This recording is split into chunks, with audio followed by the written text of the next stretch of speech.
బంజారా జాతి మేలు కోసం పోరాడిన సేవాలాల్ పాఠ్యాంశం దేశవ్యాప్తంగా ఉండాలన్నారు తెలంగాణ జాగృతి అధ్యక్షురాలు కవిత. జాగృతి కార్యాలయంలో సేవాలాల్ 287వ జయంతి కార్యక్రమంలో కవిత పాల్గొన్నారు. బంజారాలకు ఇచ్చిన హామీలను నెరవేర్చకుండా కాంగ్రెస్ మోసం చేసిందన్న కవిత, బంజారాలకు ఆదివాసులకు సీఎం గొడవ పెట్టిస్తున్నారని అన్నారు.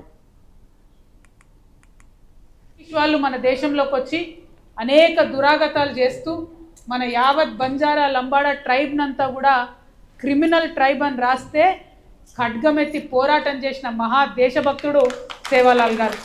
అందుకే ఇవాళ వారి జయంతి సందర్భంగా మా బంజారా తల్లుల సాక్షిగా, మా బంజారా అన్నదమ్ముల సాక్షిగా, మా బంజారా గురూజీల సాక్షిగా నేను రిక్వెస్ట్ చేస్తూ ఉన్న కేంద్ర ప్రభుత్వాన్ని, సేవాలాల్ గారి మీద పాఠ్యాంశం అనేటటువంటిది రాష్ట్రంలో కాదు దేశంలో అంటే ఏదైతే నిధులు మనకు వచ్చినాయో, గ్రామ పంచాయతీలుగా వచ్చినాయో, నేను ముఖ్యమంత్రి గారిని డిమాండ్ చేస్తూ ఉన్నా, ప్రతి తండాకు మీరు సపరేట్గా 25 లక్షల రూపాయలు ఇవ్వాల్సిందే.